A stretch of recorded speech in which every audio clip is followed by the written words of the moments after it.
Hello दोस्तों, welcome back. फिर एक बार एनआर स्टूडेंट्स के लिए एक इम्पॉर्टेंट इन्फॉर्मेशन लेके एक और वीडियो। और शुरू में आप कमेंट सेक्शन से मैंने एक पर्टिकुलर बच्चे के कमेंट्स, लगातार वो बच्चा परेशान हो रहा है और ऐसे बहुत सारे बच्चे एनआरएस में जो अभी भी परेशान है। दुख इस बात के एनआरएस इनके प्रॉब्लम को अभी भी सॉर्ट आउट नहीं कर पाए। बच्चे पूरे डिटेल में खुलासा करूंगा कि आरएल केस के स्टेटस को लेके अभी भी जो 10 to 12% बच्चे अभी भी अपने रिजल्ट्स के तलाश में है। यस बच्चे, ये फैक्ट है।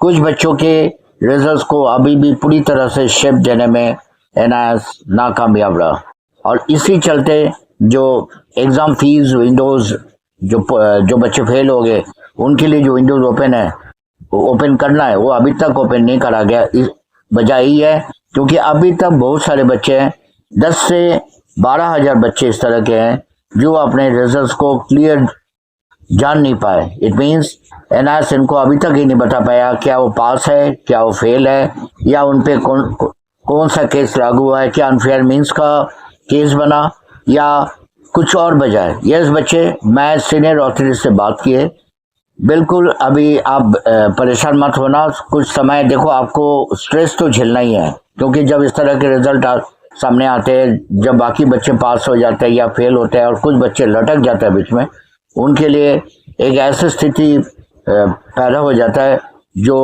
संभालना बहुत मुश्किल होता है। ये बात मैं भले ही बता जानता हूँ, बट अथॉरिटी के कहना है, उन्होंने इस बात को एडमिट किए कि इससे जरूरी नहीं है कि अनफेयर मीन्स के चलते ही ये चीज हुआ है। खासकर जो बच्चे 5 सब्जेक्ट में 4 सब्जेक्ट के रिजल्ट दिख पा रहे हैं, जैसे बहुत सारे बच्चे को अब ये प्रॉब्लम देखने को मिल रहा है कि 5 में से 4 दिखने को मिल रहा है उनके रिपोर्ट कार्ड में, मार्कशीट में।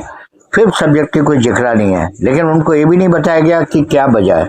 लेकिन जो वजह आप निकाल के आ रहा है, सबसे पहले वजह आपके स्टडी सेंटर, इनसे इमीडिएटली संपर्क करो। इन्होंने अटेंडेंस शीट पे अटेंडेंस कंफर्म करके नहीं भेजे, अटेंडेंस आपकी वेरीफाई नहीं हुआ है, ये भी एक वजह है। इवन अगर आप प्रैक्टिकल कंपोनेंट में भी एब्सेंट हो जाते हो तब भी आपका रिजल्ट रुका जाता है, तो ध्यान रखना, ये एक बहुत बड़ी वजह है।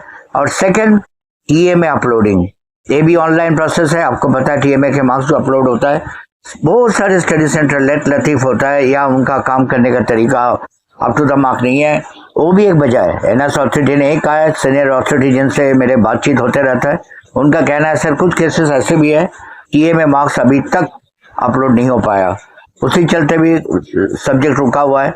और एक और ऑप्शन है, उनका ये कहना है कि यूएफएम केस को आप बिल्कुल इग्नोर नहीं कर सकते। भले या उनको यूएफएम लेटर इश्यू नहीं करा गया, बट उनके रिजल्ट को एक सस्पेक्टेड केस में रखा गया, तो उसकी इन्वेस्टिगेशन अभी भी चालू है, वो भी एक वजह है।